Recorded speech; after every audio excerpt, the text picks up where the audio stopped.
और ये टॉपिक तैयार कर लेते तो 18 और 14 कितना होता है 36, और 36 में 2 घटा दीजिए कितना हो गया 34 अंक आपका यहाँ मिल गया, 30 अंक स्कूल की तरफ से मिल जाएगा, 64 अंक आपका मिल जाएगा। बस ये 2 चैप्टर तैयार कर देंगे जितना बता दिए। अब आपको और तैयार करना है। जय हिंद फ्रेंड, आज इस क्लास में कक्षा 12 जीव विज्ञान में क्या क्या पढ़ना है। आप लोग का कमेंट इतना आ रहा था ना कि भैया बता दीजिए कि जीव विज्ञान में क्या क्या पढ़ना है। जो हम पढ़े थे वो सब चीज़ बताने वाले हैं, कहाँ से पढ़े थे, कैसे पढ़े थे, ठीक है। और लास्ट डेट में टॉपर क्या करते हैं, हम क्या किए थे, वो सब चीज़ बताएंगे। बस ये टॉपिक जान लीजिए, मात्र इतना टॉपिक पढ़ना है। और ये सबसे पहले जानना जरूरी है ना कि कौन सा टॉपिक से कितना अंक का प्रश्न बनता है। उसके बाद बताएंगे महत्वपूर्ण प्रश्न, चैप्टर वाइज बताएंगे।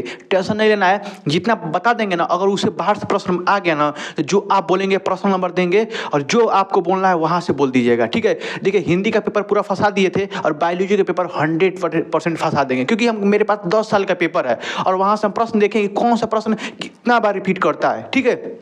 चलिए सबसे पहले हम टॉपिक देखते हैं कि कौन सा टॉपिक से कितना अंक का प्रश्न बनेगा और उसके बाद इंपॉर्टेंट टॉपिक देखेंगे, ठीक है। चलिए सबसे पहले यहाँ देखिए कक्षा 12 जीव विज्ञान का ये महत्वपूर्ण टॉपिक है। अब देखिए सबसे पहले जान जाइए कि जनन से आपका 14 अंक का प्रश्न बनेगा, ये टॉपिक है, ठीक है। अब इसके अंदर कौन सा इंपॉर्टेंट है अभी सिलेबस के अनुसार आपको दिखाने वाले हैं, ठीक है। टेंशन नहीं लेना है, जो बताएंगे उसको फॉलो कीजिएगा। अब लास्ट समय में जो फॉलो कर लेगा मेरा भाई या बहन, तो कसम से बता रहे हैं उसका अच्छा एकदम नंबर आ जाएगा बायोलॉजी में, कुछ भी नहीं पढ़ा है तब भी, ठीक है। चलिए अगला देखते हैं कि यहाँ पे अनुवांशिक और विकास से 18 अंक का प्रश्न बनेगा। ध्यान दीजिएगा, इसके अंदर कौन टॉपिक आगे बताएंगे, टेंशन मत लीजिए, बस शुरू से लेकर अंत तक देखिएगा प्लीज।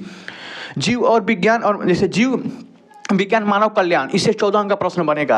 पारिस्थितिक एवं पर्यावरण से 14 अंक का प्रश्न बनेगा। जैव प्रौद्योगिकी से 10 अंक का प्रश्न बनेगा। जुड़वा दे रहा है कितना अंक हो रहा है, 14 14 28 14 42, अब 42 18 कितना होता है 60, और 60 10 70 अंक का हो गया ना।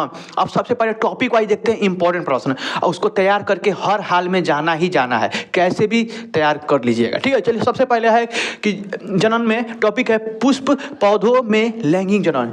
चलिए इसके अंदर क्या क्या पढ़ना है सिलेबस के अनुसार टॉपिक देखते हैं, ठीक है। चलिए देखते हैं टॉपिक का सिलेबस जारी करता है, समझ में आ गया होगा ना। अगर हमारे ऊपर ट्रस्ट नहीं है तो यूट्यूब पर सर्च करके इसका सिलेबस डाउनलोड कर लीजिएगा, ठीक है। चलिए आपको बता दिए कहाँ से प्रश्न बनेगा, कितना अंक का। अब सबसे पहले जानिए कि कौन सा टॉपिक से प्रश्न बनेगा। देखिए आपको पता है पुष्पी पौधों में लैंगिक जनन। अब देखिए इसमें से एक प्रश्न रिपीट करता है हमेशा, पुष्प के बारे में हमेशा पढ़, पुष्प की संरचना के बारे में हमेशा रिपीट करता है, चाहे वो विकल्प फॉर्म में रिपीट करे, चाहे ऑब्जेक्ट मतलब सब्जेक्टिव के फॉर्म में रिपीट करे, बाकी रिपीट करेगा, लिख लीजिएगा 100%। अब भ्रूण के बारे में हमेशा पढ़ लीजिएगा और हमेशा आता ही आता है, ठीक है। परागकण के बारे में पढ़ लीजिएगा, ठीक है। और दोहरा निषेचन, ठीक है। जो टॉपिक बता रहा है इसको इग्नोर मत कीजिएगा, ठीक है। हमें पढ़ के जाइएगा, आप 100% रिपीट करेगा, ठीक है। समझ में आ गया ना आपको। देखिए ये बहुत महत्वपूर्ण टॉपिक है, आपको छोड़ना नहीं है, सब पढ़ के जाना है जितना बताए हैं, ठीक है। चलिए दूसरा टॉपिक है मानव जनन में क्या क्या पढ़ना है, चलिए देखते हैं। अगला मानव जनन में आपको पढ़ना है नर जनन तंत्र, मादा जनन तंत्र के बारे में पढ़ के ही जाना है, ठीक है। अवरिषण के बारे में पढ़ के जाना है और अंडाशय के बारे में, ठीक है। 100% रिपीट करता है, ठीक है। आपको बता दिया ना। और मासिक चक्र, ठीक है। ये मासिक चक्र जैसे अंडाशय का मासिक चक्र होता है ना, वो पढ़ के जाइएगा, ठीक है। अब ये टॉपिक बता दिए ना आपको, जो टॉपिक इंपॉर्टेंट था। समझ में आ गया ना मानव जन्म में क्या क्या पढ़ना है, ये भी मत छोड़िएगा, इग्नोर मत कीजिएगा, क्योंकि जो इग्नोर करता है ना आप लोग समझते ही हैं, ठीक है। चलिए अगला टॉपिक है जनन स्वास्थ्य, ठीक है। यहाँ से प्रश्न बहुत इंपॉर्टेंट बनता है। चलिए देखते हैं कौन सा प्रश्न बनेगा। जनन स्वास्थ्य के अंदर आपको जनन स्वास्थ्य के बारे में पढ़ना ही पढ़ना है, ठीक है। जो टॉपिक है ना, ये हेडिंग, इसके हेडिंग के बारे में पढ़ के जाना ही जाना है। और यहाँ पे एक प्रश्न हो जाता है एमटीपी के बारे में पढ़ लीजिएगा। ये जो है ये है ना, ये इसके बारे में पढ़ लीजिएगा, ठीक है। समझ में आ रहा है ना, बहुत बढ़िया। अब ये समझ में आ गया ना, आपका इतना प्रश्न कर लेते हैं तो आपका 18 अंक बिल्कुल पक्का हो जाएगा, सच बता रहे हैं, ट्रस्ट तो कीजिए हमारे ऊपर, ठीक है। अगला है टॉपिक जो है आनुवांशिक और विकास से, इसके अंदर जो चैप्टर है वंशानुगति और विविधता, इसके अंदर क्या क्या पढ़ना है चलिए देख लेते हैं। जो इंपॉर्टेंट टॉपिक है, जो बार बार आपके बोर्ड एग्जाम में रिपीट करता है, चलिए देखते हैं। अनुवांशिकी और विकास, अनुवांशिक और विकास के बारे में देखते हैं। इसमें कौन सा टॉपिक पढ़ना है, जिसमें वंशागति और विविधता के बारे में आपको मेंडल का बारे में पढ़ना है। मेंडल का जो वंशानुगति नियम है उसको 100% पढ़ के जाइएगा, आपके बोर्ड एग्जाम में लड़ जाएगा प्रश्न, ठीक है। क्रोमोसोम के बारे में पढ़ के जाइएगा, क्रोमोसोम में जीन का निर्धारण कैसे होता है, ठीक है, 100% आएगा। और धानता के बारे में पढ़िए, जैसे मतलब पढ़िएगा। और मनुष्य में जो मेंडलीव का विकार का जो नियम है वो पढ़ लीजिएगा। और यहाँ पे मनुष्य में गुणसूत्र का जैसे कैसे निर्माण होता है वो इसके बारे में पढ़ लीजिएगा। सिंड्रोम, डाउन सिंड्रोम के बारे में ऑब्जेक्टिव प्रश्न बनेगा। इस सिंड्रोम के बारे में ना ऑब्जेक्टिव प्रश्न बनता है, जो बता रहा है ना, इग्नोर मत कीजिएगा, ठीक है। टॉपिक समझ में आ रहा है ना। अब कहाँ मिलेगा वो टॉपिक, उसका उत्तर कहाँ मिलेगा, कैसे मिलेगा, सब चीज़ बताने वाले, टेंशन ना लीजिए, बस लास्ट तक देखिए ना। अगला टॉपिक है वंशानुगति का आणविक आधार। इसमें क्या क्या पढ़ना है इसको भी देख लेते हैं। अगला टॉपिक है वंशानुगति का आणविक आधार। इसमें आपको ना जो वंशानुगति के बारे में जो चीज़ टॉपिक है, इसमें जो टॉपिक है इसको सब पढ़ना है, ठीक है। क्योंकि वंशानुगति के बारे में पढ़ेंगे ना, अनुलेखन विधि, इसका जो अनुलेखन विधि है, नियम है, इसका जो भी नियम है इसको बारे में पढ़ के जाना। इसके खोज किसने किया था, ये ऑब्जेक्टिव प्रश्न हमेशा रिपीट करता है। तो ये जो टॉपिक बता दिए ये पूरा इग्नोर मत कीजिएगा, ये टॉपिक वंशानुगति के बारे में पढ़ लीजिएगा, बस उसमें जो भी आएगा बना के लिख दीजिए। क्या क्या पढ़ना है अब आगे देखते हैं। अगला टॉपिक है जिसका नाम है विकास। विकास के अंदर क्या क्या पढ़ना है, ठीक है, चलिए देख लेते हैं। विकास में आपको क्या क्या पढ़ना, डार्विन का जो योगदान है इसमें विकास में, इसके बारे में 100% हमेशा रिपीट करता है, याद रखिएगा। और हार्डी वेनबर्ग का जो सिद्धांत है ये भी रिपीट करता है, ठीक है। जो रिपीट करता है वो हम आपको बता दिए बार बार, ठीक है। और आपको जो है मतलब थोड़ा बहुत दिक्कत हो रहा है तो क्वेश्चन बैंक लिए होंगे, वहाँ से क्वेश्चन मिला लीजिएगा, ठीक है। विकास के अंदर समझ में आएगा क्या क्या पढ़ना है। ये 18 का प्रश्न बनेगा। अगर ये और ये टॉपिक तैयार कर लेते तो 18 और 14 कितना होता है, 36।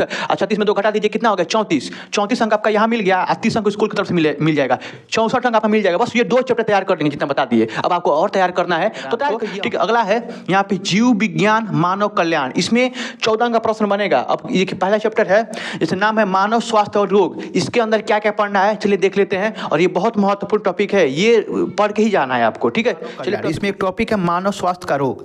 इसमें कौन सा प्रश्न बनेगा, देखिए मानव द्वारा जो भी रोग होता है उसके बारे में 100% पढ़ के जाना है, क्योंकि 14 अंक का प्रश्न है और ये दो टॉपिक पढ़ के आप 14 अंक पा सकते हैं। तो यहाँ पे ये टॉपिक बता दिए ना कि ये पूरा रोग के बारे में पढ़ के जाना है, ठीक है। जैसे में रोग दिया हुआ है, टीका के बारे में दिया हुआ है, कैंसर, नशीले पदार्थ, ड्रग्स के बारे में जो रोग होते हैं, मतलब इसके लेने से जो रोग होता है उसके बारे में पढ़ लीजिएगा। इसका रोकथाम कैसे किया जा सकता है, डेंगू, मलेरिया, जो भी बीमारी है, चेचक, जुकाम, टाइफाइड, निमोनिया, ये जितना भी है पढ़ के जाएंगे, 14 अंक आपका पक्का हो जाएगा, ठीक। 7 अंक और 7 अंक यहाँ से प्रश्न बनेगा, क्योंकि आपको एग्जाम देना है, एग्जाम पास में आ चुका है, ठीक है। और यहाँ पे देखिए ये टॉपिक तो समझ में आ गया है ना। अब जो टॉपिक बताएं उसको इग्नोर मत कीजिएगा प्लीज। अगला टॉपिक है मानव कल्याण सूक्ष्म जीव। इसमें कुछ टॉपिक पढ़ना होता है, चलिए देख लेते हैं क्या क्या पढ़ना है। ये आपका सिलेबस है, मानव कल्याण में सूक्ष्म जीव, ठीक है। ये तो सब कोई कर लेगा क्योंकि लिखने के लिए आता है, ऊर्जा के बारे में, ये कारक के बारे में लिखने के लिए आता है, ये तो बना के लिख लेना। अब अगला देखते हैं, यहाँ पे चैप्टर का नाम है जैव प्रौद्योगिकी और उसके अनुप्रयोग। यहाँ से ना क्या क्या पढ़ना है देख लीजिए, शब्द का और उनका अनुप्रयोग, ठीक है। तो इसमें उसका प्रयोग, सिद्धांत और अनुप्रयोग देखना है, ठीक है। 2 टॉपिक इंपॉर्टेंट है, बस पढ़ लेंगे 10 अंक आपका पक्का हो जाएगा। इसको इतना ही पढ़ना होता। चलिए और यहाँ पे एक देख लीजिए उपयोग में आपको कौन सा टॉपिक पढ़ना है। जैसे में बीटी फसलें के बारे में पढ़ना है जो इंपॉर्टेंट है, मानव इंसुलिन के बारे में पढ़ना है जो हमेशा रिपीट करता है, ठीक है। और जैव प्रौद्योगिकी के बारे में पढ़ना है, ये पढ़ना है, इसको इग्नोर नहीं करना है। ये टॉपिक तैयार कर लेते हैं। 14 14 28 14 3 42 42 2 कितना होता है, इसमें 2 42 4 कितना होता है, 42 4 46 यहाँ इतना तैयार कर लेंगे, 46 अंक मिल जाएगा। और उसमें 30 अंक जोड़ दीजिए, कितना हो गया, 76 76। समझ में आ रहा है ना। हम इतना टॉपिक पढ़ लेंगे 3 चैप्टर ना, 76 अंक पक्का हो जाएगा। ये आता ही आता है, जो बता रहे हैं ना बार बार रिपीट करता है। अगला चैप्टर है पारिस्थितिक एवं पर्यावरण में क्या क्या पढ़ना है, चलिए देख लेते हैं। क्या क्या ना, अब देखिए यहाँ पे परितंत्र में क्या क्या पढ़ना है वो भी देख लेते हैं। पारिस्थितिक और पर्यावरण, इसमें कौन सा टॉपिक इंपॉर्टेंट है, देखिए यहाँ पे जो पहला है जीव और समष्टि में है, इसमें से ना जो सारा टॉपिक इंपॉर्टेंट, बट ये जन्म दर मृत्यु दर आप पढ़ के जाइएगा, क्योंकि ये परजीवी के बारे में पढ़ लीजिएगा, हमेशा रिपीट करता है, ठीक है। अगला टॉपिक में क्या क्या पढ़ना है, अब अगला देखते हैं। 5वां जैव प्रौद्योगिकी। इसमें बस इसका सिद्धांत और उपयोग पढ़ना है, आपका 10 अंक पक्का है, ठीक है। 100% बता रहे हैं, यहाँ से प्रश्न एकदम 100% फिक्स आएगा। देख लीजिएगा, एग्जाम में बैठिएगा तो पता चल जाएगा आपको क्या क्या पढ़ना है। चलिए इसके अंदर देख लेते हैं क्या क्या पढ़ना है। और मतलब संरक्षण, इसमें आपको ना जो डाटा बुक है, बायोस्फीयर रिजर्व है, राष्ट्रीय उद्यान है, सेंचुरी है, जैव विविधता है, ये सारा इंपॉर्टेंट है, क्योंकि इसमें से इग्नोर नहीं किया जा सकता। बट जो टॉपिक बताएं इसको आप पढ़ सकते हैं, इंपॉर्टेंट है, ठीक है। पूरा समझ में आया है, अगर देखिए एग्जाम देकर आइएगा और मिला लीजिएगा यहाँ से जो बताए हैं। अगर नहीं मिला तो आप जो बोलिए सो। अब ठीक है, लास्ट में एक क्लिप चलेगा, उसको देख लीजिए, ठीक है।